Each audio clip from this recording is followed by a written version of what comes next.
own. That can you hear? My very own.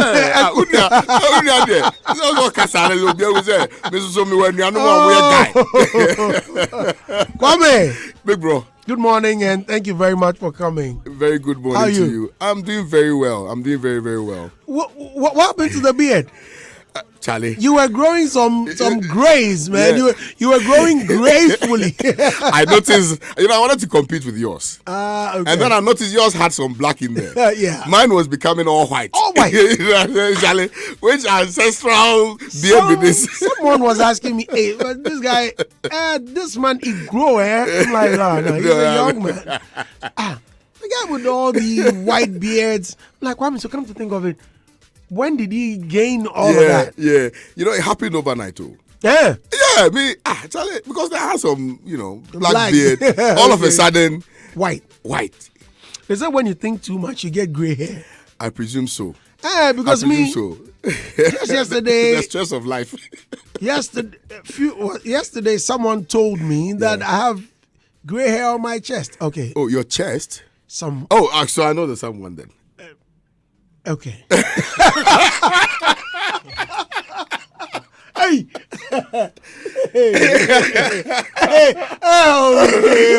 Okay.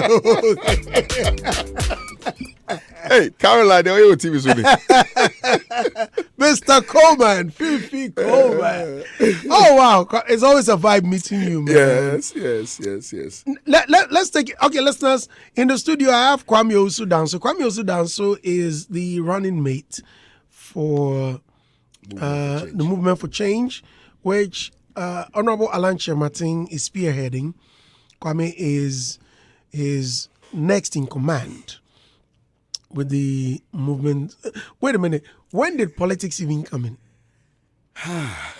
That's a very tricky one. Because we all know you to be a musician. But very high-headed, someone who's been to school, a book boy, to say. Yeah. I mean, the Kwame Owusu Danso we've known from back in the day. Yeah. Charlie Elijah, Shabril, book boy. A bookworm, always buried his head in books. Yeah. All of a sudden, law or something like that. Then politics. Journalism. Journalism also. Yeah, journalism. That's right. I started a profiler here. Well, I think that everything around us is politics, except that it is not mainstream politics, or it is not politics as we've come to know it. And so, to that end, I would say that, even education is politics, because everything that defines your future must find expression in some policy that, drives that. And that policy emanates from politics. And so, somehow I just got more curious about wanting to know what goes into the thinking of the leaders that we put in places of authority. And, when that initial curiosity started, then it gave birth to me wanting to now learn more about it and wanting to know exactly what goes into it.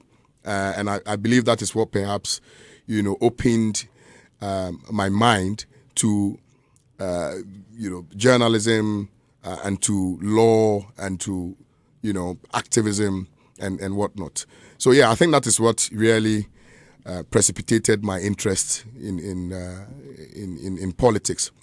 But also, I noticed that, we've gotten to a point where the young people must be actively involved in decision-making and in picking leaders who care deeply about their plight, their aspirations, and who will take decisions that will further advance the aspirations of the young people. Because you would agree with me that if you look at the political landscape now, a lot of young people, have now sort of gained some level of interest in politics. And that was demonstrated in 2016 when the young people went out in their numbers to vote for His Excellency Nana Addo Dankwa Akufo-Addo. Now, flowing from that, one would have imagined that policies would have been created or designed in a way that will help the young people who stood under the hot sun to go and elect a leader who in their estimation was going to address their teething challenges. And in the final analysis, that did not happen. So that also made me rethink politics and rethink, whether or not the leaders that we put in office really genuinely think about the young people of this country. Then I found out that I don't think they do, because if you look at the decision-making table, the young people do not have a seat there. And so who is going to sort of echo, their interest? Nobody is going to do that on behalf of the young people. And that is why oftentimes we are relegated to the background. So we need to have a front seat participatory role in decision-making, in policy drafting, so that in the final analysis, we can be confident knowing that the decisions that are taken by government emanates directly from what the people really need. And those policies are addressing the challenges of the people themselves. And that is why I decided to be a forerunner in this. That we have consistently, without fail, been sitting on social media, been sitting on radio, been sitting on TV, expressing frustrations, still engaged in rhetorics and platitudes, but we have not taken that bold step of being directly involved, being in the thick of things, at the center of all of these things, so that our voices can be heard, on the table of decision making. And that is why I decided to take this bold step. It's a very difficult one, but a very important decision. But why did you not even try parliament or any other leadership role? Yeah. I think this is a heavy task. I had considered that. I wanted to contest as an independent candidate in my, I think that came up. Yeah, a KEA constituency. But like I always keep saying this, that the fate of man cannot be defined by man. The fate of man can be defined by your creator. And so if this is the path chosen for me by my creator, so be it. But also it is born out of my firm belief in our collective responsibilities as young people of this country to not just be limited to parliament, for example, and that we should have a broader spectrum where we can really inform change. And you can only do that if you have a seat at the high office, because yes, parliament is good. You can be part of the people who make laws, but in the final analysis, the buck stops with the president. And if the president is not there, the vice president. So if you are seeking to effect change that will better the lives of many of the young people of this country, then you must, you must have a higher table. You must be, in that office, which ultimately would have the power to take the decisions that will change the lives of the people. So parliament is good, yes, but presidency, vice presidency is the best. Obviously it is. But Kwame, looking at this, excuse me, and the nomination as the running mate for Movement for Change. Movement for Change is very new. Yeah. And the idea to even pick you up, how did it all come about? Yeah. So again, so His Excellency Alan Kojo Chematin has a program on Pan-African television. He calls it ALANSPEAKS. The idea behind ALANSPEAKS is to explain... This was before the formation of the... No, this was after the formation of Movement for Change. Because he was the first to come out with they call it manifesto, but we call it a plan. Right. And so he wanted to explain the details of, the various pillars in the Great Transformational Plan. And so he decided to do that not only by going on social media or using, different platforms, but buying airtime and sitting on TV and himself explaining the policy prescriptions to the good people of Ghana. And so the original host of the program couldn't make it, and I was prevailed upon to host it. I think this was a conversation that ensued around 2 a.m. And so, I heeded to the call and decided to host just one episode. And so after the episode, then I think he noticed that I had found great interest in the policy prescriptions that, he provided and the explanations thereof. And so he said we should continue. We continued. And then it got to a point where, he said, oh, you know what?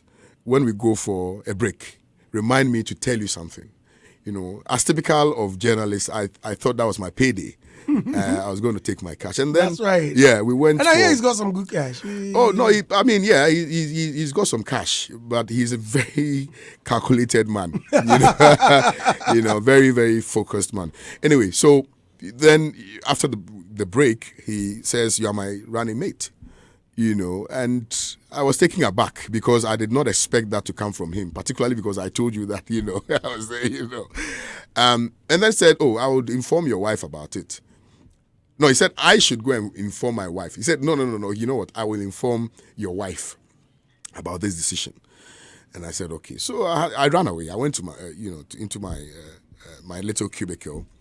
And then, he asked for me. I came out and then he said, I'm serious about what I'm saying. You are the next vice president of the Republic of Ghana. Then I knew he was serious.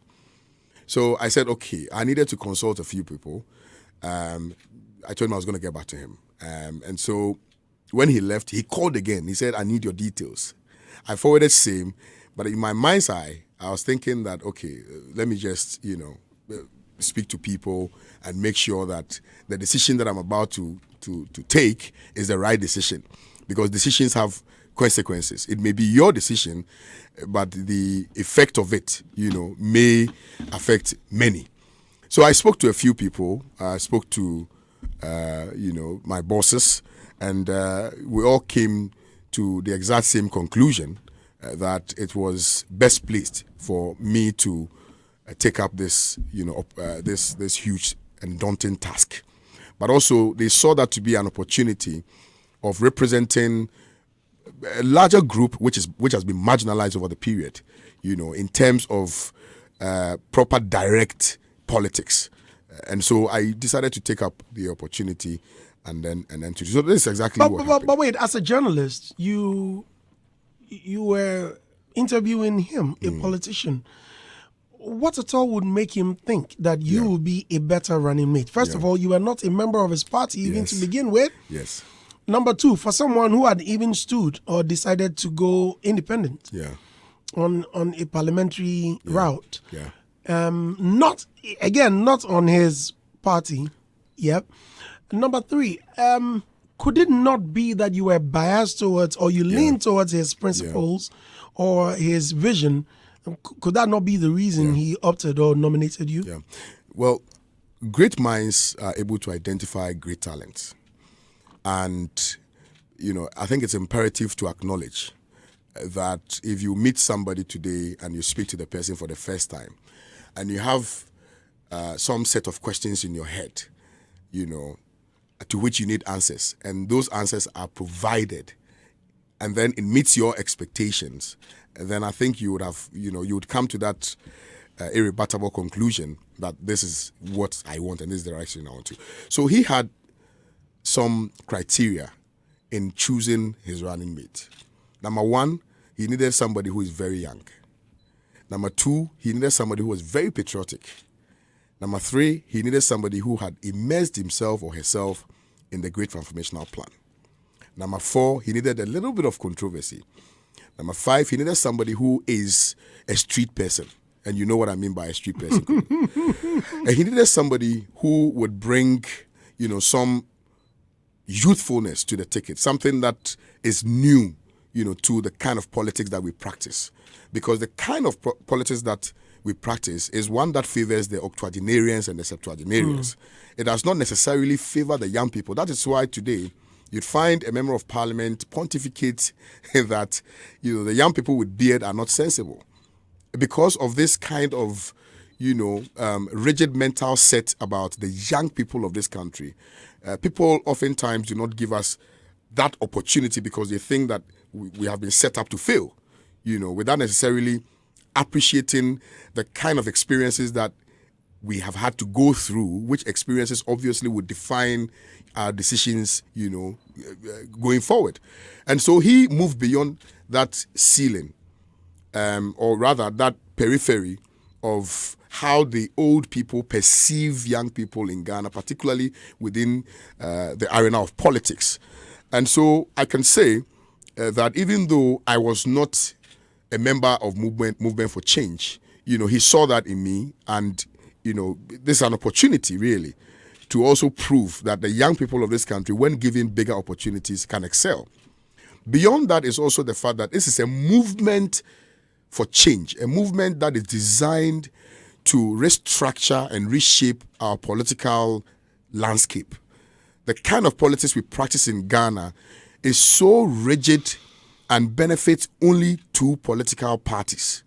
And you would agree with me that those two political parties have had the privilege of serving this country for 32 years, a combined effect really of 32 good years. NDC has had the opportunity of serving this country for a good number of years, 16 years. NPP has had the same opportunity of ruling this country for 16 years. So when you put them together, you are getting 32 good years. Okay? Now the question then becomes, with this 32 years, what have they, really been able to do so that the young people would still continue to have that confidence that they've had, over the period in the country? The same 32 years was given to China. And today, all of us want to travel to China. So we notice that it is not a matter of partisanship. It's a matter of leadership. And so if we don't move away from this marriage that we have with our political parties, it will be practically impossible to bring the desired change that we are looking for. Because when leaders take decisions, they must take decisions that will benefit its citizenry. Now, the decisions which have been taken by all these political parties that we have had over the period have not really benefited any of us. And we are all in agreement. Oftentimes, we agree that they have failed. But yes, we admit.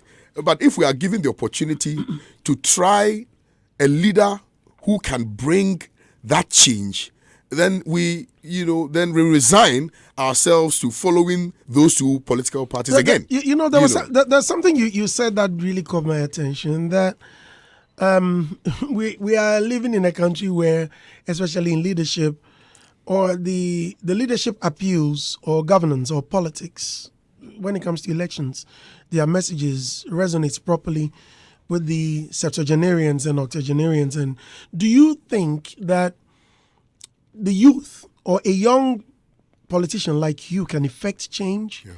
Do you think that there is a message that will rather not resonate with that kind of group, but will rather be well implemented or well sunk into the younger folk? Yeah. Because it looks like, yes, it's affected even with forget the older ones. Yeah. Even the youth are now getting into that space as well. Yeah. So how can you affect change? Yeah.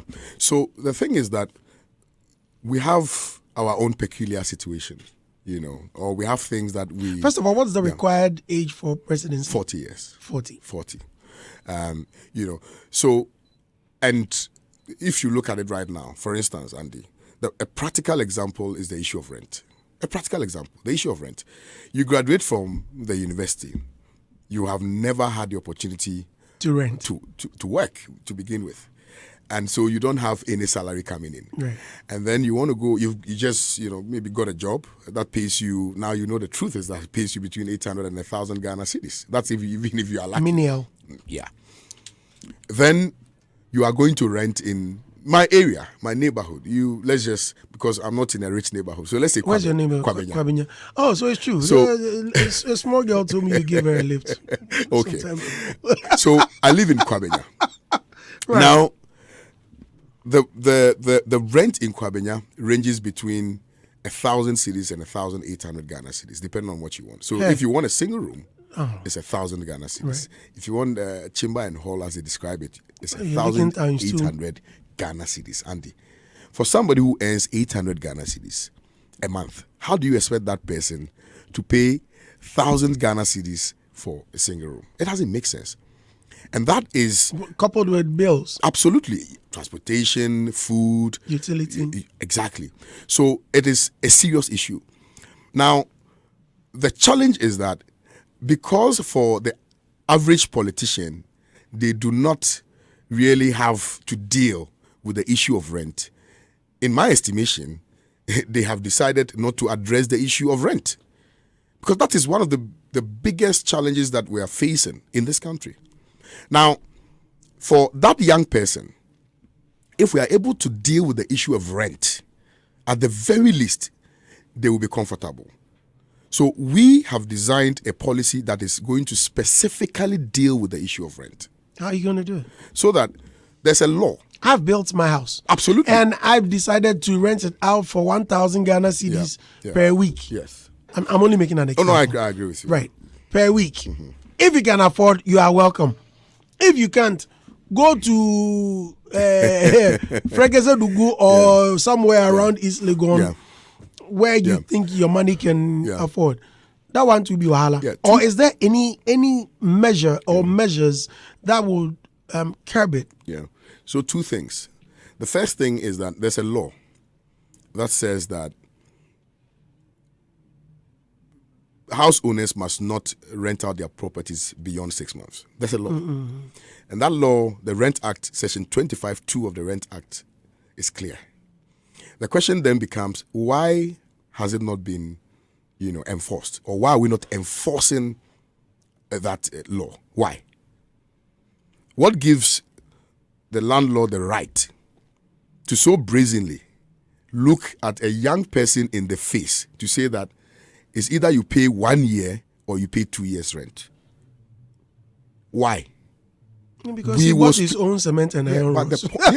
Granted. The fact that you've bought your cement and iron rods and the rest does not mean that you should violate the law in such, in such a manner. And so we are going to ensure strict compliance of the law. Strict compliance. Now, then and in doing that, Andy, you would also agree with me that there are some houses that should not benefit from the 800 Ghana cedis and the 1,000 Ghana cedis and the 2,000 Ghana cedis that they charge. Example again is my area. That you have this property, and then you go and you want to rent the property. When you see the bill, you know that this building ordinarily shouldn't be 300 cedis, but because in the neighborhood all the landlords are charging 1,500 Ghana cedis for a single room, they are forced to also charge 1,500 Ghana. So we are going to regulate it. So we are going to have a system where we will create blocks. So let's say block A, Kwabenya Enclave. So I'm talking about Dome, Pilatu, Hachu, and all the those Ashoman and all those areas. If you have a property there and you want to rent it out, you will have to register with rent control. Rent control will place your property on its website. Now, if I need a house in Dome Kwabenya, all I need to do is to click on Dome Kwabenya and then click on the houses in Dome Kwabenya. The houses will specifically, because we do valuation. Right. So they will have specific, costs to it. So if your house is, let's say, worth 2,000. If you think you have 2,000, you will click on the button where it says 1,000, 2,000. So when you click, you see the properties, you select the one you want. If your budget, is 300 Ghana cedis, you click on it, you see the So that is exactly, we are going to regulate it. We are not saying that you cannot charge 1,500 Ghana cedis or 2,000 Ghana cedis. We are saying that there are houses that do not merit that. And we are going to make sure that people do not suffer because of somebody's selfishness or somebody's greed. You get the point. Similarly, if you want to live in East Legon, then it means you are rich.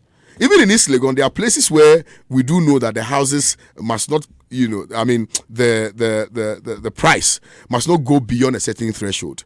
So once we regulate that system, a lot of the young people will be able to breathe so that they can go about their normal business and make, money for themselves. So I'm saying this to mean that we have not been able to enforce this because all these politicians do not go through what the young people go through in this country.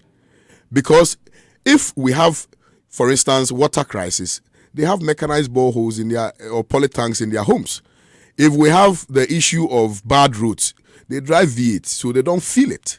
If we have the issue of Doomso, they have, gensets, so they don't feel it. If we are talking about the issue of security, they have bodyguards, they have German Shepherd, however they call them. I don't know those dogs, and they have weapons, so they are safe. They sleep very well. They don't care about. So because of it is precisely because of this, of dealing with public issues from private perspective. That is why it is important that some of us, young people, get involved in shaping our collective futures and our collective destinies.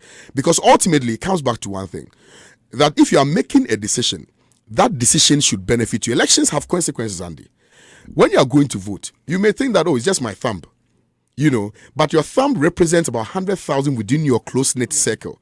Because, Andy, you are married, you have even you alone, Andy, you have brothers. Your brothers have friends. Their friends have friends. So when you look at the chain, it is not just Andy who is voting. When Andy is voting, Andy must think that, Charlie, I'm voting for me, but I'm voting for my wife as well, and my children, and my children's children. So that is what must inform our decision. So the point is that if young people now have decided to be interested in who leads them, and that started in 2016, if you check the statistics, you realize that a lot of young people decided to vote in 2016 because they wanted for their futures to be shaped. Now, we gave an opportunity to Nana Dankwa Akufo-Addo, and he repeated the exact same thing that, the NDC did. And so the question then becomes, who is really representing the young people of this country? Who is really representing our aspirations? We must have one of us in there. One of us who has been on the streets, who has been a mate before, who has played football before, who has been a musician before, who has worked in the corporate world before, who is a broadcast journalist, who is a lawyer. I have been there. So I understand the plight and the feelings and the pains that young people on the street have to go through every single day, Andy. Last night, so I'm doing evening campaigns because I'm going to the ghettos. I'm going to every corner. So I was in Spintex. How did they receive you? Oh, man, of course, it's one of I'm a street boy. I'm not that bad. And when you go to the ghettos and they are doing their stuff, do you join them? I talk to them. Why are they Ghanaians? I mean, do you join the? I join them to talk to them. No, I don't.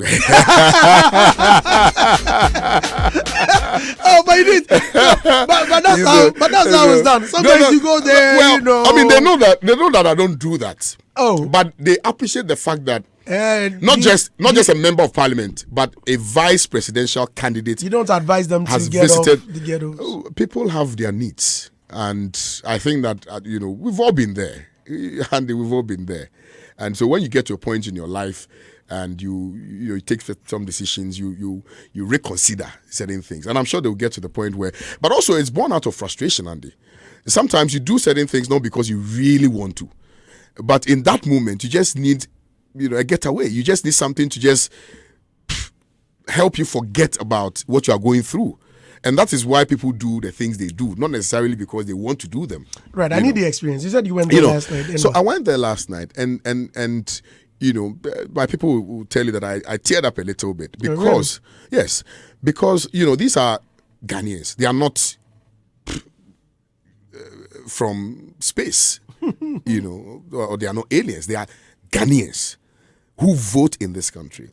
Ghanaians who have traveled to Accra to come and do something and send something home. Ghanaians who do not have the opportunity of raising the amount of money that you and I may be able to raise to rent a decent home. So they are living in kiosk, Andy. Now, where the kiosk is placed is at the mercy of the owner of the land. Today, I'm sure it will happen today, they have been sacked. Wow. The question then becomes, where are they going to live? Now, doesn't it frustrate you that you have Ghanaians living in kiosks, but we have, affordable homes that is being occupied by crocodiles and serpents and sheep and goats? But it's there. And this is because of politics, partisan politics.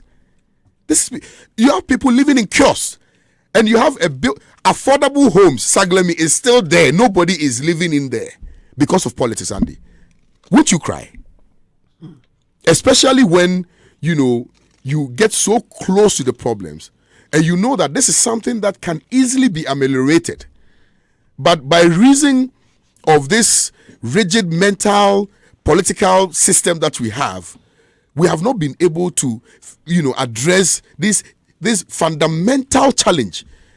Abraham Maslow's theory it comes to mind. Abraham Maslow said that the basic things of life, shelter, water, food, these are the very basic things that the people need. And as leaders, we have been unable to provide these very basic things that the people need, for the good people of Ghana. So then the question is, why do you vote? Because if you vote for a leader who, in the final analysis, cannot address your fundamental challenge, then what kind of leaders do we have? Or could it also be that the people are well satisfied and comfortable? Which people? The people who are occupying the kiosks? No. I'm talking about the generality of the Ghanaian people. No. That is why, Andy, I have been to OT region. I have been to Western region. I've been to Central region. I've been to Western North. First of all, their silence is very loud. And the despondency, is also very loud.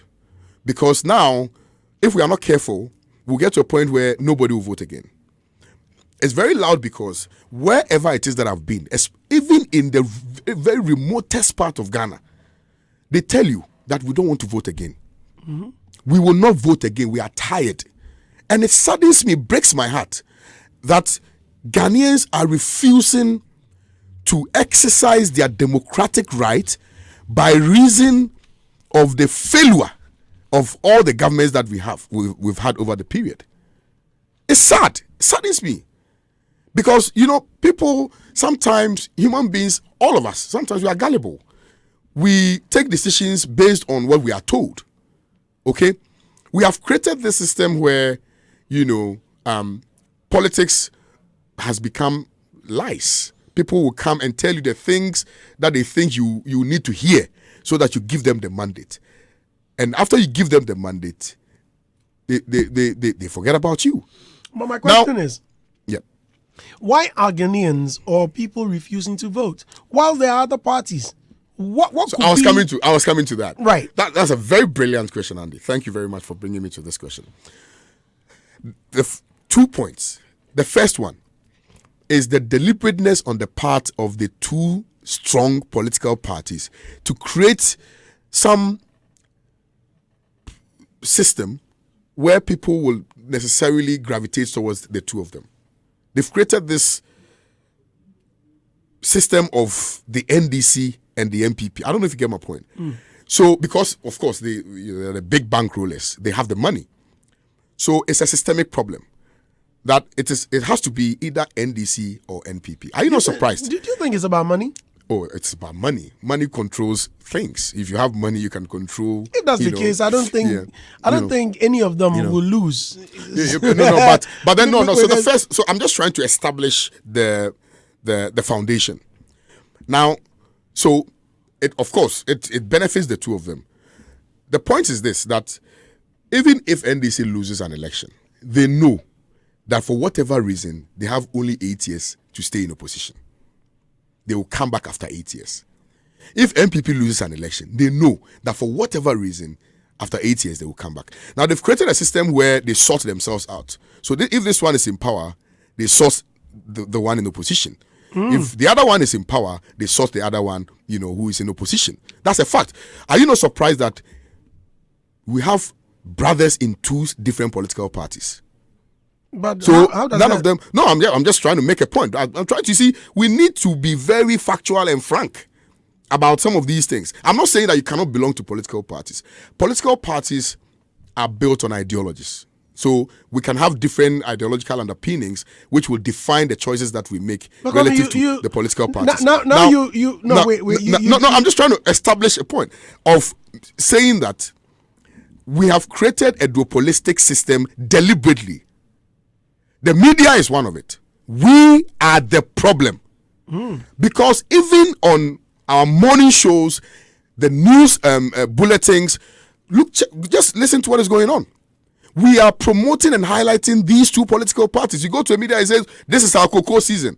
So we have to. So the smaller political parties that do not have money, how do you expect them to put their message across? But to Kwame, convince the ordinary voter to vote for them. Kwame, you've been a journalist and you know how they operate. Yeah, but we have a responsibility. Parties, they have their PR machinery and they are busily at work. I'm very sure that if any smaller party or any other party has that kind of PR machinery, they will also be well resonated with the people. Andy, the bottom line is it comes to money. We do not, for instance, Movement for Change, we do not have the kind of money to, pay the media houses to put our message out. But I don't think you paid any money to be here, Kwame. No. But we have a relationship. That's the difference.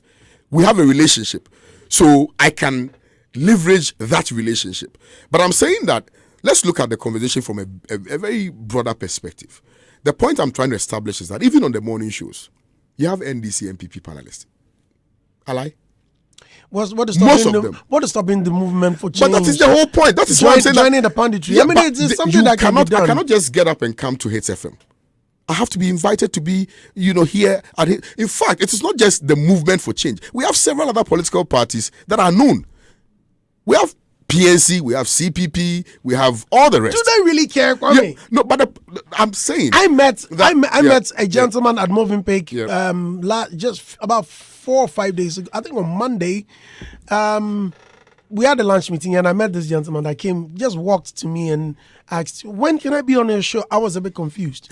You want to be on my show? Why? What's up? Then he mentioned this political party. And I said, oh, wow, he's running mate. He said, I never knew.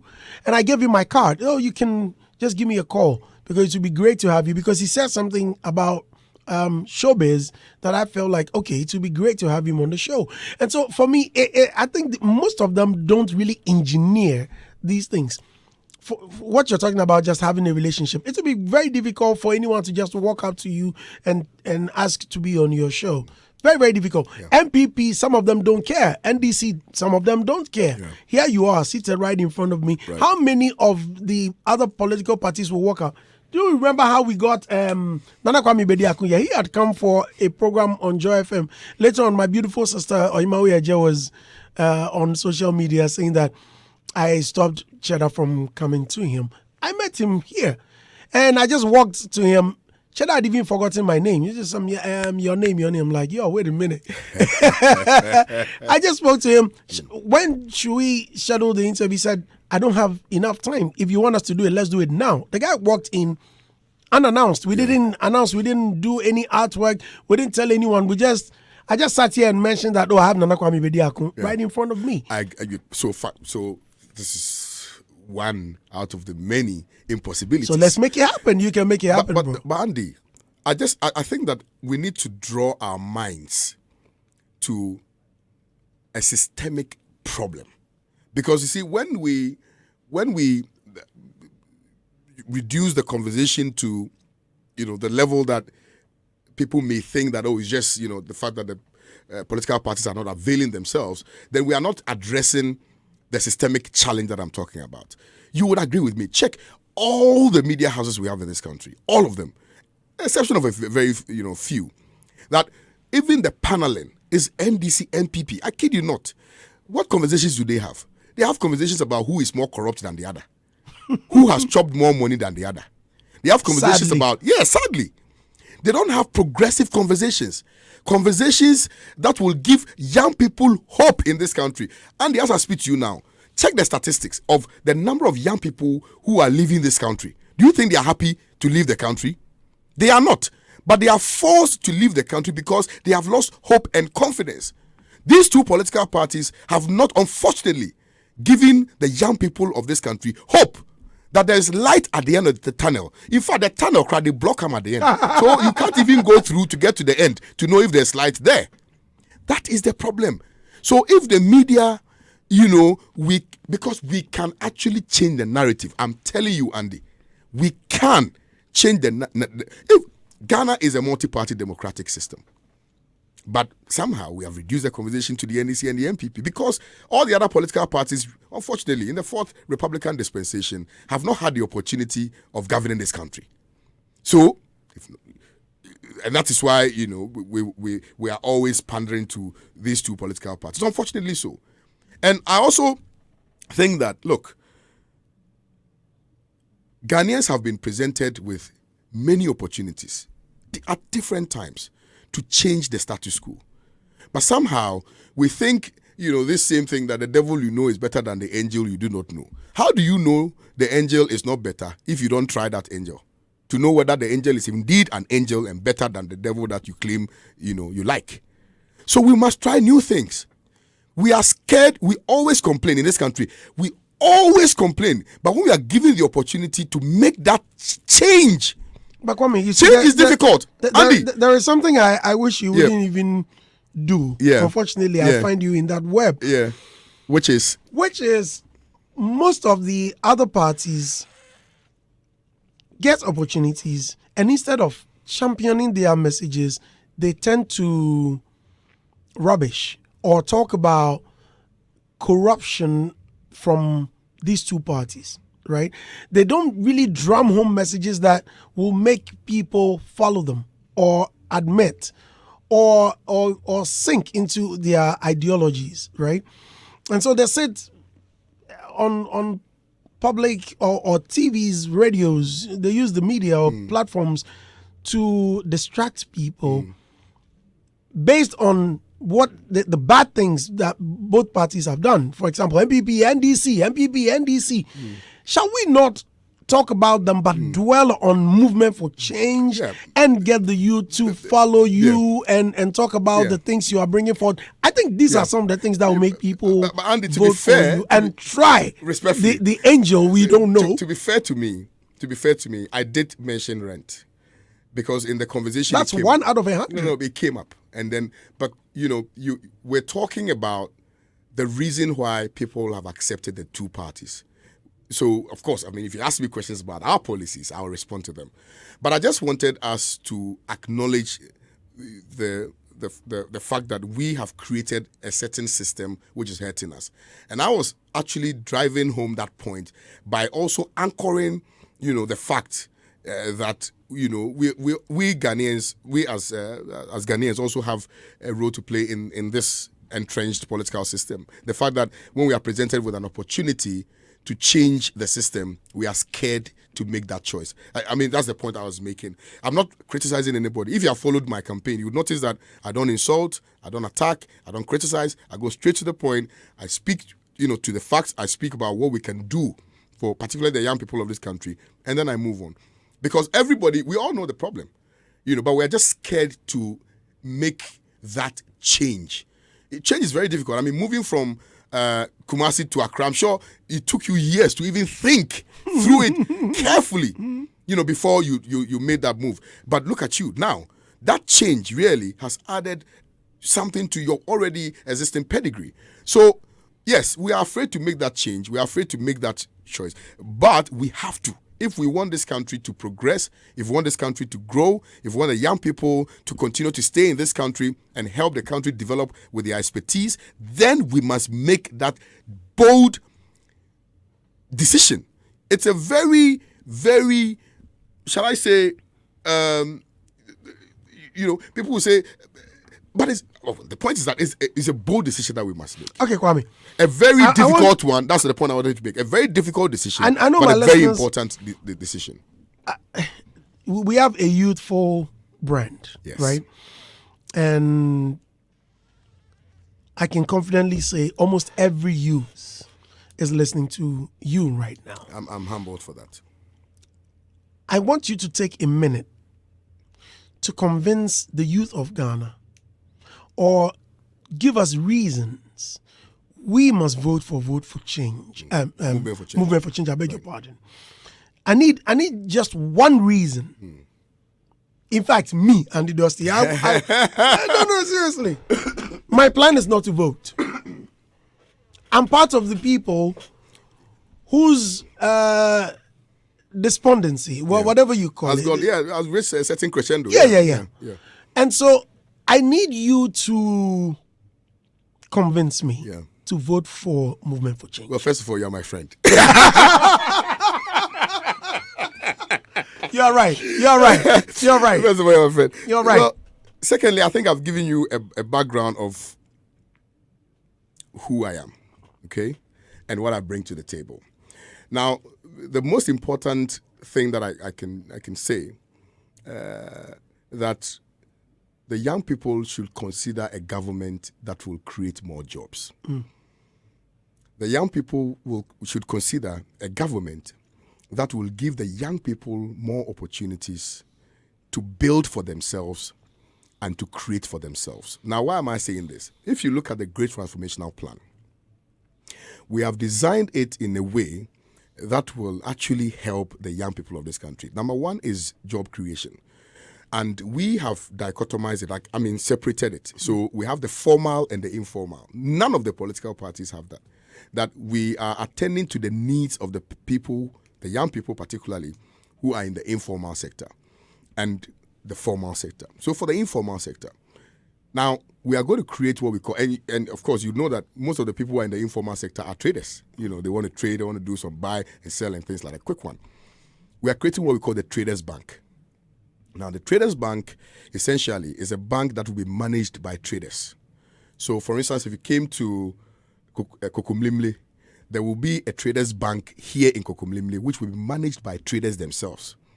Now, what that bank is going to do is Are you talking about a bank, like a proper bank? Yeah, like a proper bank. Yeah. Well established? Yeah, well established. But being managed by traders, of course, with the backing of some retired financial experts, right? So that they can help them with the bookkeeping and things like that. But the management of it will be done by the traders themselves. The reason being that they know how to handle their own people. They know who to give their loans to. They know how much loan they can give to their people. They know whether or not they will pay it back. Now, once we set up the bank, they will be able to now give soft loans, small loans to people who want to start small businesses at no interest or with no interest. Now, what is going to happen is that once you finish paying your money, it comes back into the pool, then another person can also benefit from it. So this is the first thing that we are going to do for the young people of this country. Now, the second job creation that we are going to do for the informal sector is what we've designed as the health booth. So the health booth essentially is like the Momo joints, that you have, because with this we have some scattered all over. Cubicles. Exactly. But we're going to have one that is designed to be like a small mini clinic, which will be managed by, of course, people who are in the informal sector but slightly educated. Now, we're going to take them through some training, with the help of the Ghana Health Service, so that they will man those booths. What that is going to do is that basic vitals, your BP, your sugar level, your blood level, all the stats will be checked, so that you don't necessarily have to drive to a hospital, go and check your BP. Now, when you do that, Andy, when you finish 2 cedis, 3 cedis, you give it to them. You would have given them money. You would have put money into their pockets. And that is the kind of relief that we want to bring to the youth in the informal sector. That also goes for the formal sector as well. Now, the good thing is that we're going to create 100,000 of them across the country. So government is going to actually build it for them. Of course, you apply, we train you, and then Then we also have, for the formal sector, we'll have what we call start your own business. So again, we're going to give proper skills training to persons from senior high school to the tertiary level. So if you have completed a senior high school and you do not intend to continue, there's the apprenticeship program for you.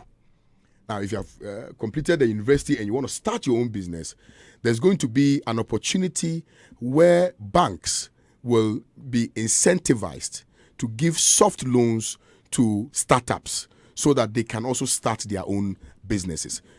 We want to create what we call an enterprise economy, because we believe that an enterprise economy, if run properly, would put money in the pockets of young people and will put food on their table. So that is exactly what we are going to do for the young people in the formal sector. Also, I told you about the issue of rent. The issue of rent is something that is plaguing us. And so I've explained to you how we're going to deal with the issue of rent, particularly, in the urban and peri-urban areas. We also have what we call youth in responsible mining. We know the devastating effect of galamsey on our water bodies and forest reserves. Now, what we are going to do is that, and I think that we have been very straightforward with how we're going to deal with it. That the first thing we're going to do is to ban galamsey and small-scale mining for a period of 1 year, within which period we will try and do some land reclamation, we'll try and cleanse our water bodies. Now, the young people who are in galamsey will now be grouped and trained and given licenses managed by a committee that will be set up by government so that they can operate as a small business, and government will then give them license. Government will give them the toolkits that they need, the equipment that they need for the responsible mining. And then, more like work and pay basis, so that, we'll not be able to mine haphazardly or in a manner that will continue to destroy our water bodies and things like that. So these are very many things that we have in a great transformational plan that we wanted to. Also, you remember when we were kids, we were into football. I'm sure you played football. Mm-hmm. I was in Asante Mampong playing Kumapem Stars. Now, look, our sports is destroyed. And in my estimation, in the estimation of His Excellency Alan Kojo Shematin, it is because we have not been intentional about building, sports at the very basic level, so that we'll be able to now train and groom young people to take over when they grow up. And so we are also, as part of creating opportunities for the young people, going to invest hugely in sports. Because when you invest at all levels, hugely in sports, a lot of the young people who are on the streets, some of them play solid football, Andy, but they did not get the opportunity to play football. So we're going to do that. Also, my own, sector, Creative Hub, creative arts. We're going to create what we call the Creative Arts Fund. Now, the Creative Arts Fund, ostensibly, is going to provide funding. And you know how difficult it is for young people who are starting their careers in music. I have suffered that even now, I'm told now, even when you go to the studio, if you don't have 5,000 CDs, you can't record a song. Mm-hmm.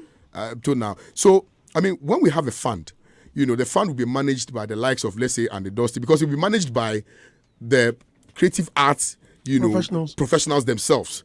So imagine you, Andy, manning that and, determining who should benefit from what. Imagining, the likes of you, Shatawale, all the Samini, all the other, big art, I'm just saying, managing that for musicians and for the creatives in that, in that space themselves. Then they'll be able to determine, of course, the talents that deserve, that funding, so that they can record their songs, shoot their videos, etc., etc. Now, the other thing that we're going to do, which I think we mentioned it earlier, but Dr. Baumia was smart, was to create a platform, where we're going to stream our music, because we noticed that we do not have really an international platform that will allow for our musicians to sell their music. And we were going to do that, and we're still going to do that, whatever it is. When we get the opportunity to come, we will still do that. We're going to have the Creative Arts Expo. So we're going to invite, musicians and other persons from diaspora to come to Ghana, so we can exchange, our musical cultures. It's very important. Similarly, we are going to also organize creative art expos, internationally, so that we can also send our creative arts there. What we want to do essentially is to make sure that we put particularly the persons within the music industry on that international pedestal, because we feel that, individually, they have tried to do something. Stonebwoy is trying so hard individually to achieve, some feat. Shatawale is trying individually to achieve some feat. Kim Promise is doing exceptionally well. Shatawale, I mentioned Shatawale. Sarkodie is doing very well. Famiye and all the rest. Bisakede, my very good friend, is doing very well. Individually. So imagine if they did that as a collective. Imagine what that would do for this country. And so we must be very intentional about investing hugely in that space, and that will also help. And the same goes for the movie industry, same goes for the comedy industry, poet and all of that, poetry and all of that. So we are very intentional about doing things that will help the creative arts industry. When we do that, Andy, we would have resolved about half of the unemployment issue in this country. There are a lot of comments for you on Facebook, but you see, with all the things you've mentioned about job creation, I'm much more concerned about something. Please do. Please forgive me if my question may be a bit. Where would these monies come from? Government purse? Yeah. Okay. You see, you didn't want me to talk about corruption. But you see, Andy, if I tell you how much we lose to corruption, then you will know that there's money. Kwame, listen to my question again. No. I understand your question perfectly. I beg you. Where would the money come from? Yes, exactly. Because you want to create jobs. Yes. You're going to create a mini clinic. You're creating a traders bank. You're trading this. Yes. Are the monies not coming from government purse? Okay, so number one. So two things. The first one. If you are elected, I'm talking about elected or voted into power. Of course, Andy. Now you have the power. You say you want to create jobs. Of course, Andy. Meanwhile, listen, government does not have to. Don't you have the? Okay, hold on. No, that's why ours is a plan. It's not a manifesto. And I'll explain to you how we're going to do that. It's a plan. Okay. No, the plan there. You already have it. Listen. Yeah. Here I am. I've promised my people. I have a plan. Kwame, that's the Adam. I have a plan to give you Wache this morning. Yep. Would your question not be? But you, Andy Dusty, this guy seated with your tattered clothes. Morning, self, bath. You come there here, you say goodbye, Wache. Huh? It's nice. I'm not pointing you. And you are promising us Wache. Yeah. The question is, where are you going to get the money from? Yeah, maybe my wife will give you the money to give to you. Which wife? But you see, there is what we call investment, foreign direct investment. And because people are so interested in their 10% cuts, that is why we are unable to invest the monies wisely. There's foreign direct investment. If you get, when we are in power, and Alan Chemartin, that in terms of his international appeal, it's unmatched. We are going to get a lot of investment, not necessarily being sponsored by government, but sponsored by international communities, so we can get these things running. Brilliant. Number one. Now, that's number two. Okay. Number two, internally, Andy, we will make sure that we deal head-on with the issue of corruption. And the reason why I'm saying this is because, Andy, if I tell you how much... we've heard it before. No. But I'm telling you... We've heard it before. You've heard it before. And what didn't we hear about Galamsey? No, that is why... What didn't we hear about corruption? Yeah, Andy, but we shouldn't take this posture, because when we do that, then we are trying to create the impression that we are all the same. We are not all the same, Andy. You said internally, and I'm saying we've heard it before. Exactly. But you've heard it before, haven't you? Because of leadership crisis. The only reason why we were not able to deal with this is the issue of leadership. Leadership, that is it. People, if you care about people, like I told you yesterday, and I'm not lying, I wept when we went to, because I could feel the pain of the people. If we are able to deal with the issue of corruption, Andy, I promise you, Ghana will be Rwanda. They have no natural resource. Nothing. I've lived in Rwanda for 6 months, so I know exactly what I'm talking about, Andy. All they rely on is tourism. Tourism. Go and look at Rwanda today. Beautiful place. Because Rwanda, money does not exchange hands. You cannot take money and go and give it, because the receiver is afraid that the person giving is testing him. Then the person giving is afraid that the receiver may report him. So nobody wants to take bribe in Rwanda. And that is why the little that they have made, they have been able to turn the country around. Rwanda, that was a war-torn country in 1994. 1994. It took the intervention of Ghanaian, military personnel. And I salute them this morning to go to the aid of Rwandans. Today, everybody wants to go to Rwanda and go and invest. When you make your country a better place, people naturally will go to that country to come and invest without even being invited by government. As an entertainment country, whether we like it or not, we are a football country, we are an entertainment country. Where is our entertainment? Where are our entertainment facilities? We don't have an arena here specifically dedicated to entertainment. We don't. National Theatre is nothing to write home about. When you are there, the AC is not even functioning. Our maintenance culture is so terrible in this country that somebody thinks that, that's where they are buying car, where they say are buying their media and family. It's a portal who pass or they can't be boom. That is who we are. It has to take a leader who is very disciplined and patriotic. Most people are not patriotic. This begs my next question. Please. I wanted to ask earlier, but let me ask you again. I asked whether Me and madam for no mafia, Miss Arno. My mother.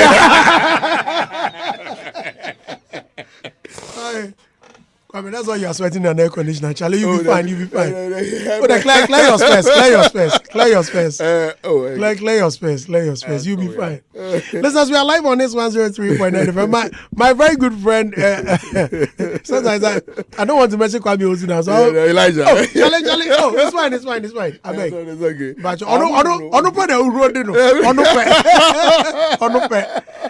Kwame. Yeah. Take yourself out of politics. Yes, sir. And I want you to be an ordinary spectator, an ordinary citizen. Do you curse politicians or big men or people who are vying for positions, right? For example, Kwame Owusu Danso, who, forgive me, who has enough money and can fix something, let's say National Theatre or potholes. But Kwame Owusu Danso is always found driving on that stretch every day. Every day. It's time for elections. Kwame Owusu Danso comes and says,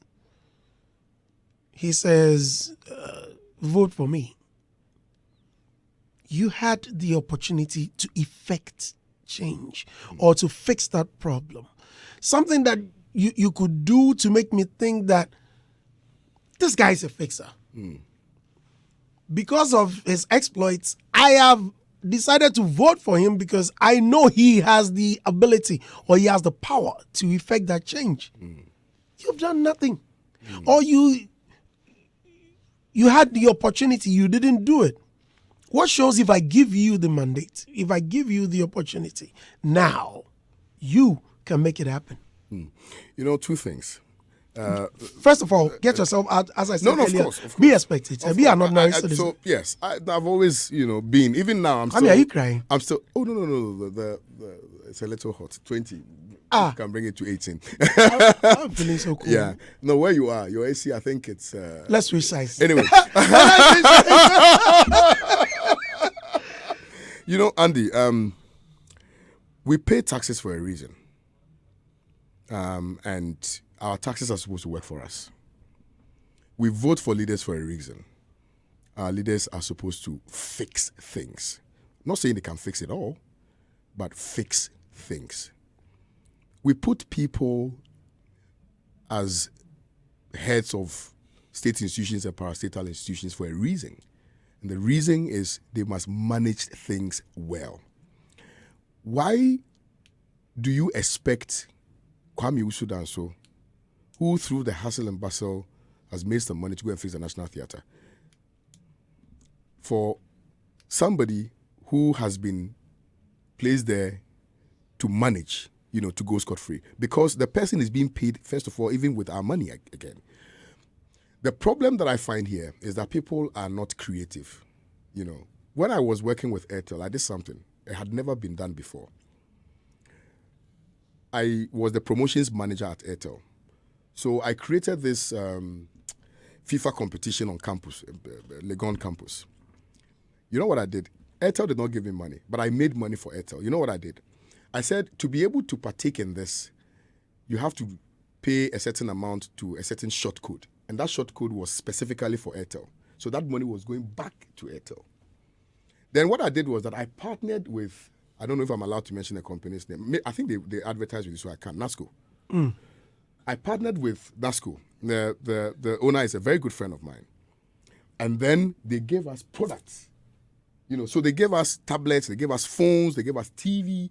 And then we did a very wonderful event at Legon.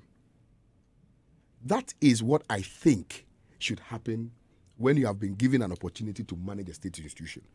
There are so many corporate organizations that will be willing to come to your aid. Have you approached them? Have you written to them? First of all, do you even know that is a problem? Oftentimes, they don't even consider that to be a problem because they are not patriotic. If you are patriotic and you care deeply about the institution that you've been given to manage, you will find a way of dealing with the issue confronting that particular institution. So that is how I see it. That, Andy, Kwame Owusu Danso, I would rather look at my community. If they don't have, a clinic, and I think I can build a clinic for them, I will do that.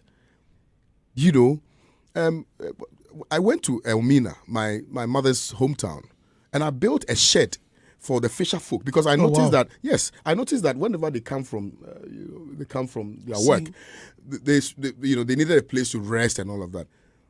I managed to. I didn't do a lot of them, but at least I did something. That is the kind of things that I want to do, not necessarily doing things that we have assigned to government officials to do, because we pay them at the end of every month. So, most importantly, Andy, I think that we must have leaders who are very patriotic, Andy, and who are not selfish. Leaders who do not think about what they will benefit from the country, but what they can do to benefit the country. Everybody wants 10% of every contract. Everybody wants 10. I don't know if you saw this video of a gentleman who was awarded a contract, this funny video. And then before the contract the road could be executed, everybody had taken his share. I don't know if you saw that video. It was trending. The guy just got the money in a briefcase. And then when he was just about exiting, then the person who lobbied for him to get a contract took, part of it. Then the minister took part of it. The deputy minister took part of it. Everybody took part of it. Meanwhile, the job had not even started. So when it got to him, he had very small. He also pocketed it. And then closed the briefcase, went for some quota, painted the road as artist was, and then said commissioned. That is the kind of country in which we live. Where people's personal interest far outweighs the interest of the collective. Right. Let me read some comments for you. Kofi Sperry says, Mr. Andy, please, is this the same echo we know? Because the voice really sounds different.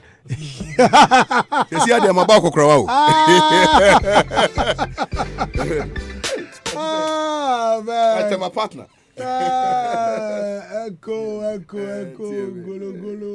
golo. Okay.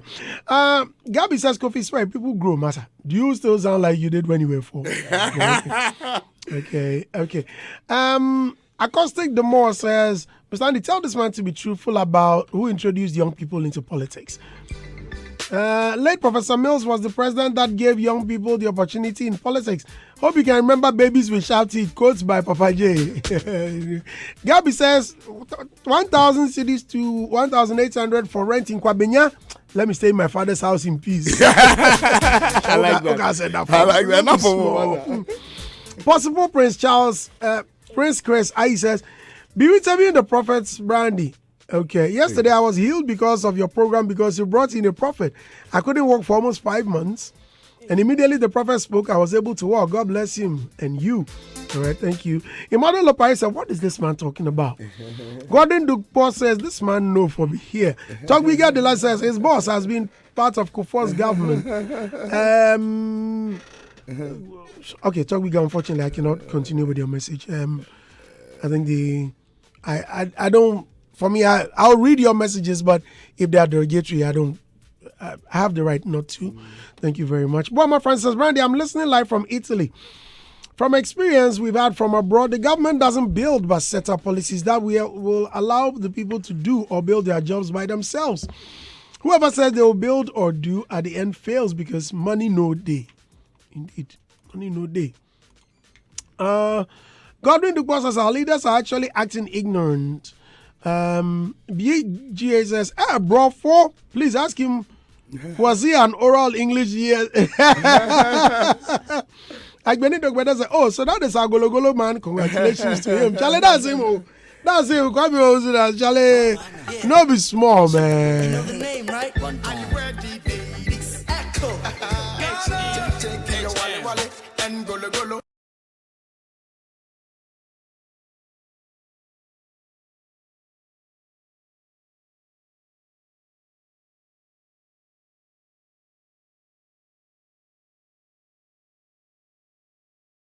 Is your problem. You can also win. You can win some good money. Stay with us here on S103.9 FM. Quick commercial. When I come back, my elders will also join in the conversation. In the studio, I am speaking with Kwame Owusu Danso.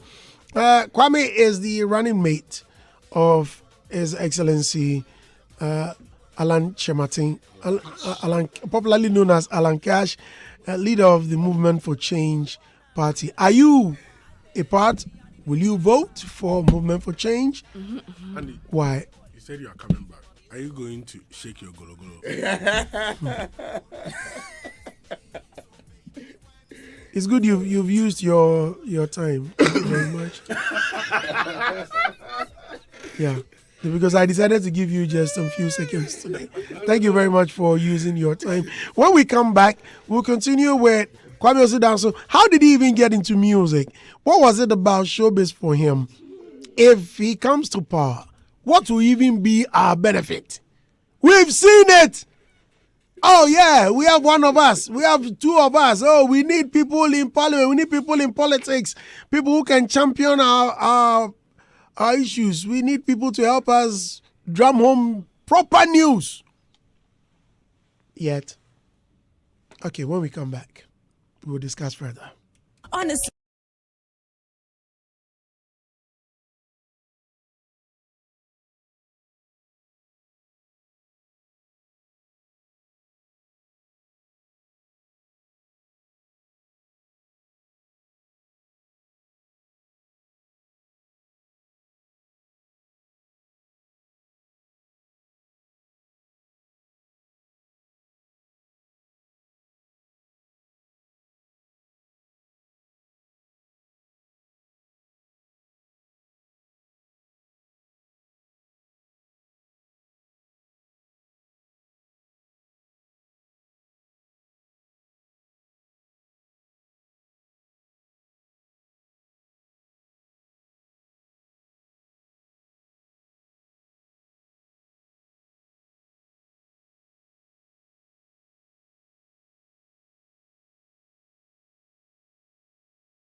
Review probably my Franco Trading Enterprise. Betway.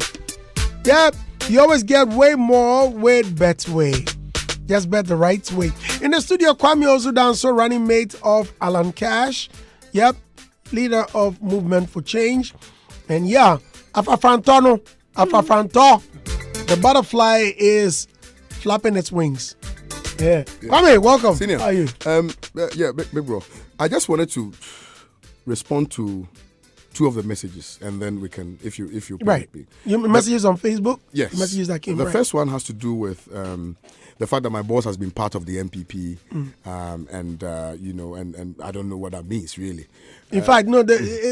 Yeah. I wish you would not respond to that. Oh no, I just want to explain something because it's a propaganda. Hold it. Okay, all right. The reason I didn't read further was that the rest of the messages, that particular message, the rest of them were derogatory. Yeah, let me just respond to the first part of it respectfully. So, I mean, we've all been part of things before. You know, like I told you, I worked with Airtel before.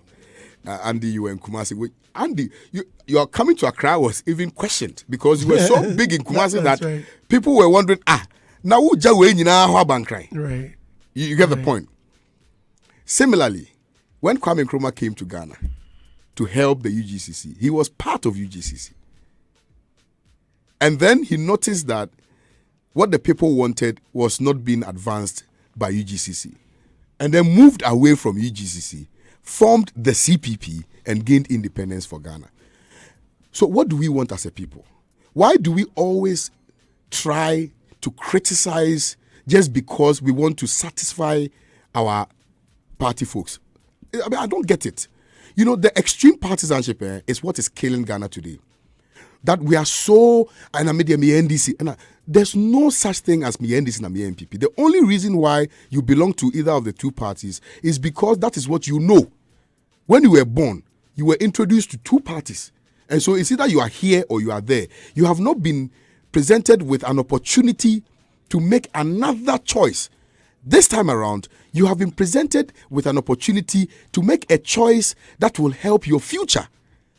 And so if you say that, he was part of MPP, there's something we call collective responsibility, individual accountability. He was asked to manage a particular ministry. Did he excel? Yes. He created one district, one factory. That became the heralding subject matter for this MPP administration. In fact, they are still using that to campaign. So did he excel? Yes. He was given only 400 million Ghana cedis, to handle one district, one factory. Nonetheless, he was able to excel. So the collectiveness of the responsibility, should not be placed at the doorstep of His Excellency Alan Kojo Chemanti just because he was part of the administration. And besides, look, he knew that he was part of it. That is why even after he had left the party, have you heard him criticize the party or speak against the party? He has not done that. He's been very, very decorous in all his utterances, practicing politics of progress, politics of transformation, politics of development. He does not want to wallow in this NDC MPP political, irrelevance. I want to meet him. Yeah, I want to have a one-on-one interview with him. Yes, I will do that. I'll make it happen. I promise you I'll do that. I'll make it happen. I'll make it happen as soon as possible. You're not going to tell him that of course.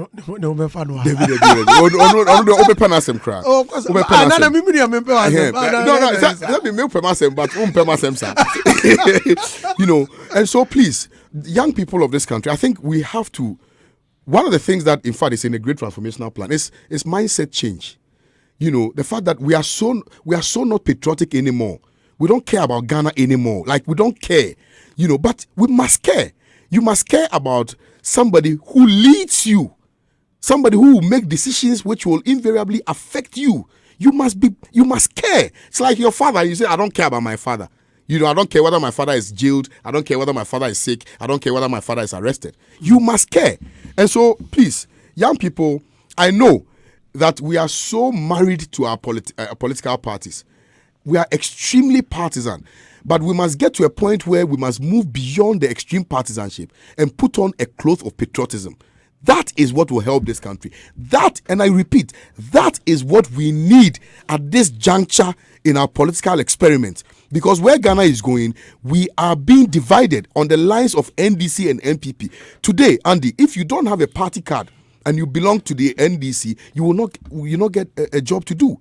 Even with party cards, you still have to go and pay bribe so your child will get jobs to do. That should be our focus as young people of this country, that we are dividing the country on the lines of partisanship. And all of this is because of the winner takes all syndrome. So everybody will fight just so they can win. That is why when they are this election, you will see that the NDC and the NPP will go for tax, will go for the young people that they have to create jobs for, which they have reneged on that responsibility to come and snatch ballot boxes so they can be presidents. And when they become presidents, they neglect them again.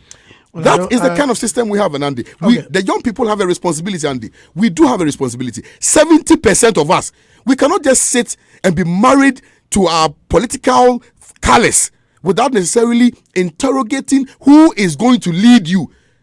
Today, people say, me party they already Aponche Krato Hametomano. Since when did Aponche become rulers of a people? Since when? So we need to be very intentional about these things, Andy. Okay, listeners, we are live in the studio. We'll start 281#. Someone is walking away with some cool 1,000 Ghana cedis. It's a Thursday, so you need some good money. Kwame Dazi, good morning and welcome. Good morning, Andy. How are you? I'm doing well. Oh, nice.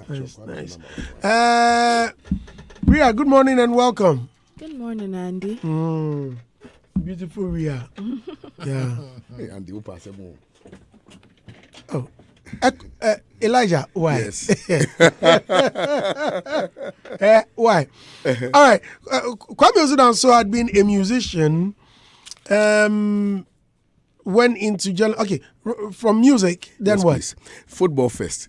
Okay, you started as a footballer. Football, music. Okay. Then you formed Echo. Yes, please. Nescafe African Revelation. Yep. Where's my memory? Okay. You know. Right. Hey, you must have me before. Charlie, my bro. I beg, expose him. Oh no, but Charlie, but if we have to count the number of people or musicians have helped in this country. Yeah, you helped a lot. Hey. You know, recently Lexus reminded me that in fact I actually also auditioned for Stars of the Future. Hey. I didn't even know. You have forgotten about it. Yeah. But you know, Lexus was the one who gave me the name Echo. Really? Yeah. How did that come up? We were called. No, you know, I was patching him. You know, I was patching him in his hostel. Right. Abilu hostel. Okay. He knows. He knows. He understands. Tech days. Oh yeah, he understands. Right. You know, so we've been good friends from tech. Right. You know, and so when we contested for the first Nescafe African were you at tech? Yes. Oh really? I was in Kenya. Lexus is my mate. Okay. Ochame Kwame is my junior. Okay. Right. Okay. And then Flo Stone is my senior. My senior. Mm-hmm. So It's interesting how the younger brother is the senior of the older brother in school. Wow. You know, so I mean, after the first competition that we lost, Lexus said, no, you need to refine your brand a little, you know, and contend the library. Originally was in Kenteng. So he said, get something that is swag. That is demure. That is demure. I don't like this demure word. How is it used? Yeah, so what you Gen Z? You say yeah, Gen Z for. Oh, but let's use it right. Let's use it right. Gen Z. You know, it's demure. And so he gave us the name Echo. He said he wanted something that sounded, like Echo, And so, yeah. So kudos to Lexus. So it was Lexus that came up with that name? Yeah. Lexus wow. did. Lexus did. Wow. But we have some funny names. But he ultimately gave us the... Kiki Banson used to come to me. The guy would drive from Accra to Kumasi, come and sit with me just to let me hear his productions. Yep. And he came up with some group called Enchancy. I think you need to do... Yeah! What? I think you need to do a documentary. Get someone to do... Somebody should do a documentary on you. True. No, true. Yeah. True. And Kiki Banson would drive his sleek BMW come meet me, we'll sit and we'll listen. Like, Kiki, which one is this? So, they are called Enchanting. So, Kiki, which one is Enchanting? And they had very, very good songs. Very, very, very good songs. Yeah, true. And to me, I'm not surprised you had the name Kenteng. That's it. Madam for the couple. Yeah, couple. I spoke with him last week. Oh, I see. Yeah, he called me last week. He said he's in Cape Coast. He's now a producer. He's doing very well. Very talented. Yeah. Then you moved into journalism. Then you were on. In fact, I started as a panelist on Viasat One's morning show, if you remember. Yeah. And here I would like to say a big thank you to Baba Sadiq, because Baba Sadiq was the one who gave me. He was the programs director at the time. Yeah. So he gave me an opportunity to appear on Viasat One's morning show as a panelist, and then subsequent to that, Sammy Flex also had a program on Plus FM. Right.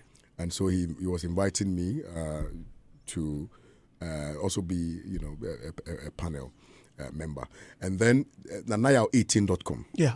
Nanayao18.com also introduced a program called X Live. That's my manager. Yeah.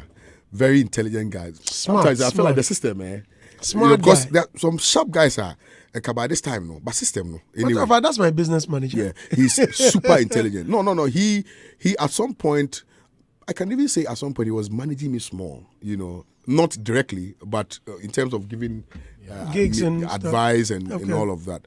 And he, in fact, when you talk to him, he will tell you that he prophesied that this will happen. Really? Yes. He said, Kwame, this will happen. But he had a show on TV3 called X Live. Right. And so I was the host of that program. And then subsequently, I got the opportunity to host the morning show on Capital TV. And here I want to say a big thank you to the owner of the TV station, Mr. Benjamin. And then I moved on from there to work with Airtel Ghana as the program's promotions manager with Airtel Ghana. And then I started my law around the same time. And then I resigned from Airtel after 2 years because at the time my father-in-law had started Pan-African Television. So I resigned from Airtel to work with him, and that is how my journey has been. And through that, I made some contacts, met some very wonderful godfathers, and they introduced me to the owner of Trasaco. And so currently, I also work with Trasaco as the General Manager, Corporate Affairs and Legal. So I'm the lawyer for Trasaco and also Corporate Affairs Director. And I've done a lot of consultancy work along the line in the area of PR. I did some work for Millennium Insurance. I did some work for United Pension Trustees. And I've done a lot of work for individuals, like some international business people. They don't like me to mention that. Well, that's fine. Your father-in-law is Kwesi Pratt. Yes, please. This man is widely known to be a member of the CPP. Indeed. Is your wife a member of the CPP? My wife is a member of the CPP, but a feminist. Okay. So when that should answer your next question. No. No. That should answer your next question. No, when the nomination for vice president or running mate came up, what was the reaction? And they say vice president with confidence because I am going to be the next vice Amen. president. The youngest in the history of Ghana. No, wait. Yeah. Did you hear me? I said amen. The youngest. And for me, I'll pride myself. I'll pride myself with it because I remember when I told my dad I was going to Rwanda. Yeah. And he said, the vice president was something. Yeah. I've forgotten the person he mentioned. Was his mate in the university or something, and said, I even spoke to him some days ago. I said, oh, really? Anytime you want to go there, just... Fantastic.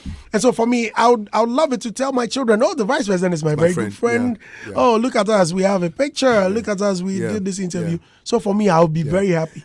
What was her immediate reaction? The only thing she said was that it is my decision. But whatever my decision is, she will support it. And, that's why I said I needed to consult with other people in order to arrive at this decision, because decisions also have consequences.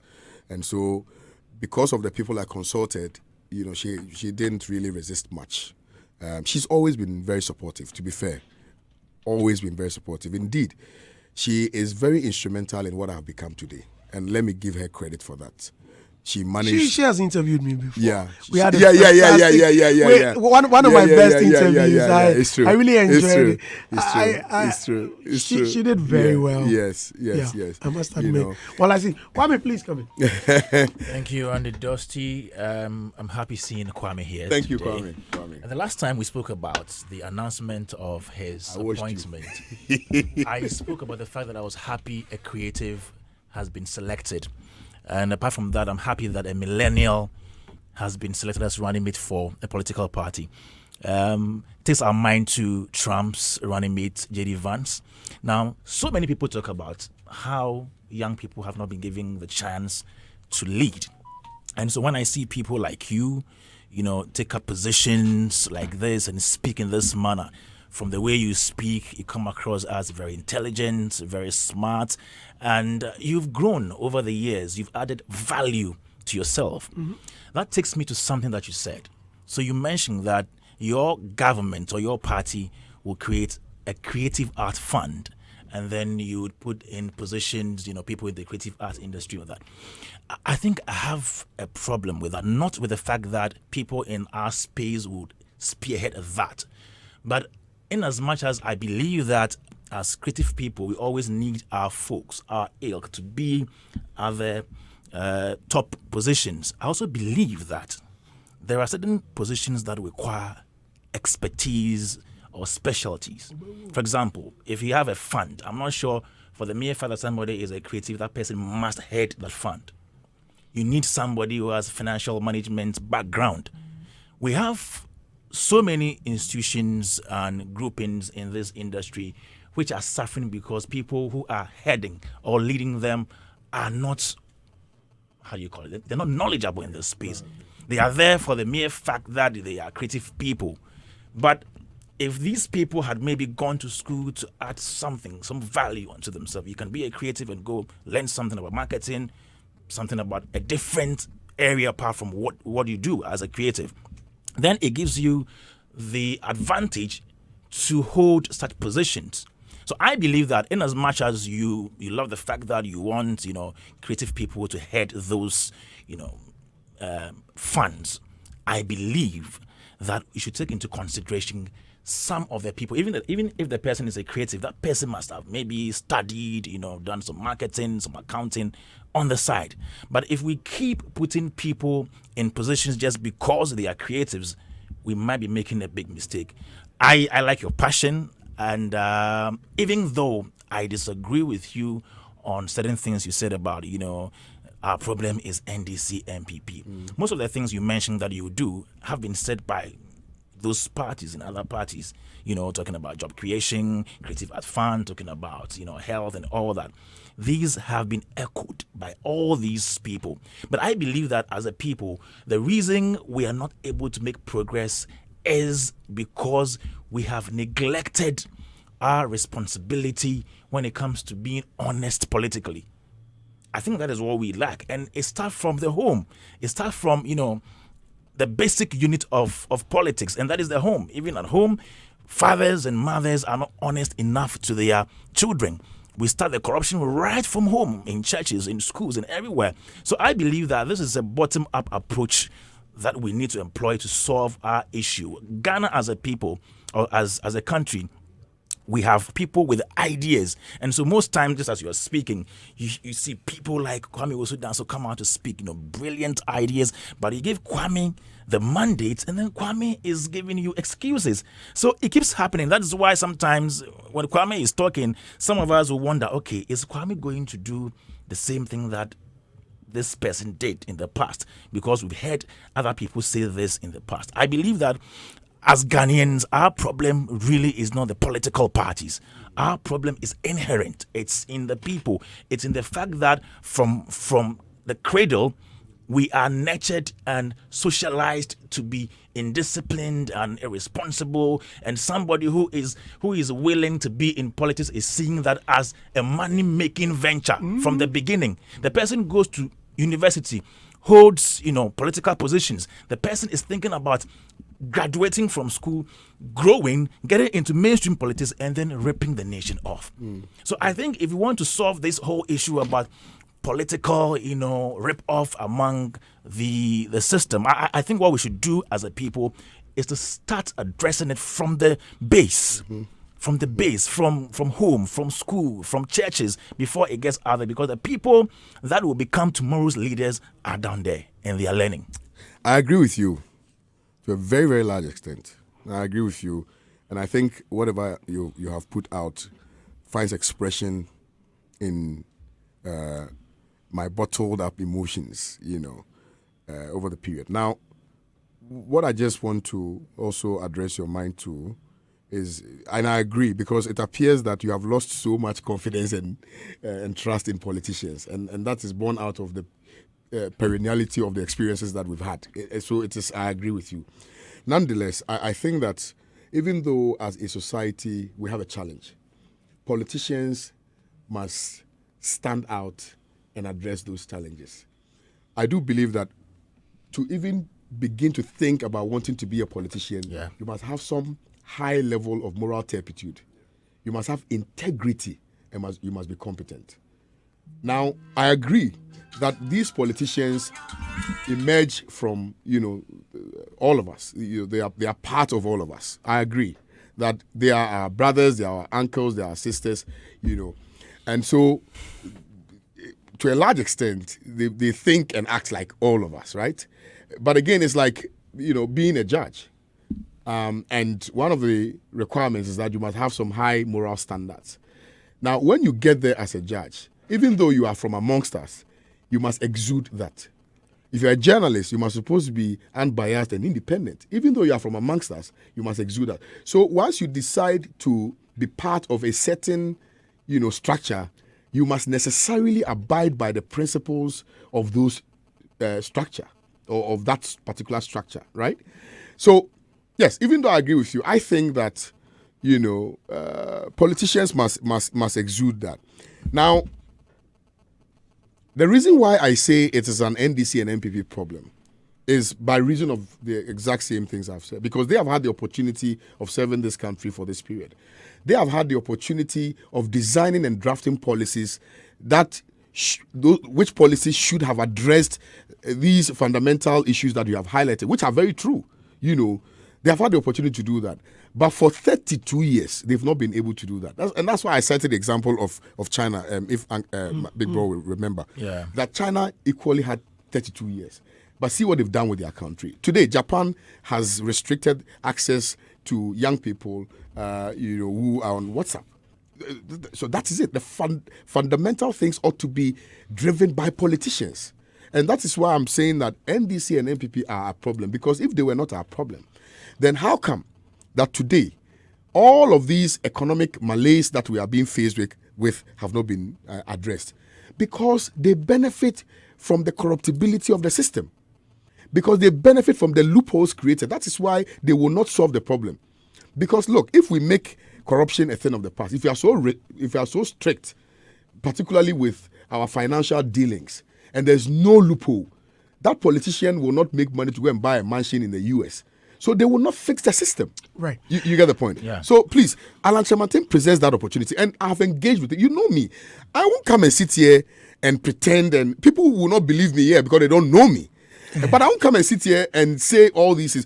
Look, Andy, I promise you, God is my witness. When we come to power, and Mark, keep this, and Alan Chamartin act contrary to the things he has said, I will be the first vice president to resign. Mark it. Okay. Adam. Mr. Dusty. Oh, Lanka me draw punchline bina. Oh, yeah, framing. A 2 punchline or two. Congratulations to you on your appointment, Bro, thanks. And I mean, if you look at the trajectory from where you've come to this point, I see a lot of resilience and, I mean, somebody who had a certain vision. I mean, because you've added a lot of value to yourself within that space. And that is one of the things that I want young people to I mean, grasp or learn from your journey. Because at times, you meet people, oh, it go be. But it go be, you know, be word of mouth. Your actions are also part of the Gobi story. Oh, Ebefa. Ebefa, but Nintem. And I said, Kwanya Ebefa swap fan. So, I mean, as young people as we are, we always need to find a way of adding value to yourselves, because at times you don't know when that opportunity will present itself. And will you be ready to be able to take up this opportunity? So, I mean, we need to do everything possible to make ourselves ready, put ourselves in pole position so that when the opportunity comes, we'll be able to take up the challenge. Then we see afa. Yenka befane etra hon train say binya magic. I mean, you were activists. I mean, we saw your accountability group and other things. I mean, going to schools, and now you've entered the political realm, and I think there's another dimension of the political atmosphere. With your experience, what have you seen so far? I mean, how you envisage it, and when you got in there, what have you seen? Share with us. Okay, so I wouldn't say is a new terrain altogether. It's just the kind of bottled up emotions that I never expected I was going to meet, and the level of despondency is really high, and the lack of trust in politicians. Yeah. That's number one on the scale. And again, this politics driven by pecuniary interest, the fact that people are asking for money before people are asking for money before they exercise their own constitutional right of choosing a leader. Like they are somebody. So the last time I went to a market in Asankregwa, and we were having meet and greet. So that's what I do. I mean, I touch base with the people. I'm there. I'm down there. We don't do rallies and all those things. Then one woman said, "Oh, give me money and let me vote for you." And I said, "Oh, so if I give you 1,000 Ghana cedis right now, how many days do you think that will last you?" I say, "You just give me the money." And I said, "You see, it is precisely the reason why we will continue to be where we are. Because you are thinking about what you alone will get. You are not thinking about what will benefit the generality of the Ghanaian people. So you are being selfish." I told her straight. I said, "Mister, you are being selfish. You are being very selfish because you are thinking about your stomach. Yeah. And you are thinking about just today. You are not thinking about tomorrow." Then the woman said, and I said, it is the reason why NDC and MPP have always been buying their way, into office with money. They have had the opportunity of serving for 32 years, 16 years apart. So, to that end, they have made some money. So they can afford to give you the money. But after they give you the money, they will not fix your roads for you because you have chopped that money. So which money do you expect them to go and now, use to build your roads and to provide hospitals and to build, your water facilities and things like that for you? Right. Exactly. So my experiences so far, but in the final analysis, really, I think people genuinely love Alache Martin. I'll be very candid. I don't know. There's something about him that people love. Whenever they hear that not Alan himself, or Alan's running mate is here, I'm telling you, genuine, natural. We don't have anything. Sometimes we go to places, we don't have T-shirts. We have nothing. But by the that singular, I don't know. But when you mention his name, people just throng the streets and very elated to meet with you and have some form of engagement, and they listen to our messages. And the rural communities, and again, let me say this, I don't know you will come back to say that you are promising again. But there's a policy that I personally wrote, which policy was added to the Great Transformational Plan. I noticed that oftentimes we neglect the rural communities, in designing policies. Particularly mothers and fathers who are above the ages 60 years. So I drafted a policy called GRASP, Ghana Rural Aging Support Program. Now it's in two parts. The first part is to design a special health insurance scheme for our mothers and fathers who are above 60 years, because they have not had the benefit or opportunity of working in a company or in any private or public company that will give them the money to register for their premiums and things like that. And so we are going to do that for them, special one, so that you can go to any hospital without having to pay for anything at all. Government to take care of them. And then the second part is, some financial support. It's very small, but at least it's good. It's 200 cedis a month. When we did the analysis, like the Leap, it's not. You see, the difference is that Leap is a household-based project. Yeah. But how do you even determine whether or not the recipients actually receive it? So we have this. So I designed mine in a way that is specific to the beneficiary. So you will register with your Ghana card, and then a code will be assigned to you. Every month you have to renew. Yeah. So if you don't renew in a month, we know that you are dead. Yeah. Or So that is what it is. Just to bring some relief to our mothers, particularly because if, Andy, you look at our mothers and fathers in the rural communities, they were being taken care of by their children who were in the banking sector, and that formed that middle belt. Now it is no longer there. People are really reeling in abject poverty. It's crazy. Now, because they do not have the benefit of the support that they originally got from their children who were working in the banks, in the savings and loans, microfinance, and all of that, they are still struggling, the more. Yes. Exactly, because the banking sector cleanup exercise, even though in the estimation of government was good, but if you look at the trickling down effect, it is actually very bad. I think so. Finally, Adam, please. Adam, no, please, let me get to Ria. Thank you, because I have no time. So Ria, funny, please. Yeah. Okay. No, I beg. Allah will kill you today. I beg. Ria, please, go ahead. Okay, Ria, so please. I said it to you. I'm not surprised that Nana is trying to, or a running mate, or is doing great things, because I know you personally, and he's really. Not personally as what you What think. do I think? What have I thought? What am I thinking? Andy, You say you know him personally. I said, really? Andy, I know you pals. I know what you think. Tell me. I'm Personally, your friend. as in person. You're my friend, and you're mafia me like that. Oh, no, mafia. I know. Really? I just know him Personally. Stressing on Hey. personally. We're neighbors. We're neighbors. Thank you. Really? Yeah, we're neighbors. Tema, Community 1. Yeah. Side 17. Really? But she mentioned it. Her mother was actually a nurse.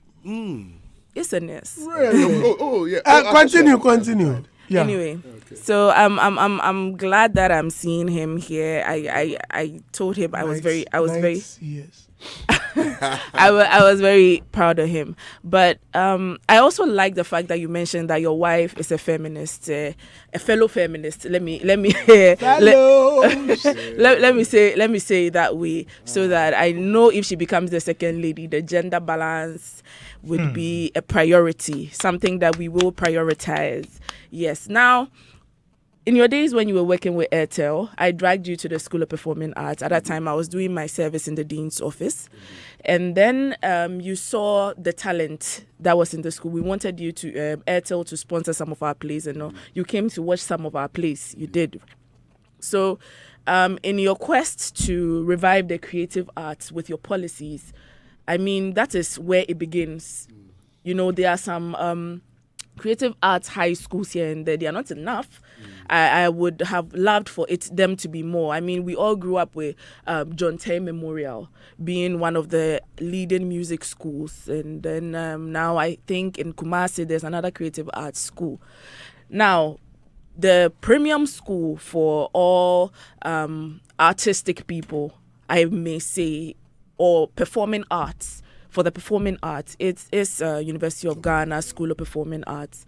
Now, you've seen some of how our buildings are dilapidated, how we lack some amenities, and our curriculum.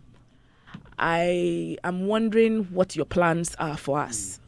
This is a very brilliant question. In fact, I have not thoroughly thought through, this aspect of the creative arts. The fact that you're talking about the creative arts high school, I think it's brilliant. And of course, all of us are aware that when it comes to the creatives, University of Ghana presents, that torch. And so, we will include that in our policy. We'll make sure that we expand on this particular aspect of it, because we generalized it, as creating the creative arts fund and things like that. But I like the fact that you have actually brought and I would like to say this one too, that please. we are at the back benches, because it looks like when it comes to developmental or infrastructural development, let me put it that way, our school is the last to see anything. Okay, I mean, we literally had to beg for polytanks. We literally had to beg for a building that had a multi-purpose building that had been there for over 20 years to be completed. I don't know if it has been through and through completed, because it used to serve as a place for fire drills for University of Ghana Fire Service, because we're literally worshipping it. It was a white elephant. Okay, so Andy, this is a very brilliant observation. I will. To be fair, like I said, we generalized it. So now, as you have given me this, now you've given me something to think about. Okay. And so I thank you very much. I will not sit here. You're welcome. I won't sit here and come and lie that we have done this, we have done that. But now that you've mentioned it, I will expand on this one, and then also factor it into the great transformation. Thank you very much. Thank you very much. Yeah. Kwame, thank you very much for coming. Andy, thank you. Andy, finally. Let me say a big thank you to you for this brilliant opportunity. Even though you are my very good friend, but you mafiaed me here this morning. I don't mafia you. Oh, maybe I was asking questions. Which is fine. Which is fine. Kwame. Which is fine. But before I leave, let me also say a big thank you to Mr. Hagler for also giving me this opportunity, to your team here seated, Kwame, Adam, and my neighbor. I thank you, and also your social media team, and most importantly to your listeners, for also granting me the opportunity of their ears. It's not easy to stay listening, especially in a country where it's a duopoly. But I thank them, and I hope that they have listened to us, with an open heart and an open mind. And they are going to make an informed decision that will help all of us going into the future. I pray that they will consider His Excellency Alan Kojo Chematin. So Ghana can also produce the youngest vice president in what's the your number on the ballot sheet? Number 13. 13. With the last, I see her. Is that the last? The last. Oh, wow. I see her. Wow. Yes, I see her. Okay, Kwame, before you go, let me find out, since I have a winner of my money, the quick cash. Richard, good morning. Yo, morning. Hey, Richard, congratulations. Thank you. How much did you stake? Takepe. Sorry? Takepe. One. 5 Ghana cedis. Yes, please. Hey, Charlie. Someone tried with 25 Ghana. I go do but he didn't win. Good. Yeah. Charlie Richard, congratulations to you. Thank you. And keep staking, man. You'll win more and more. Thank you.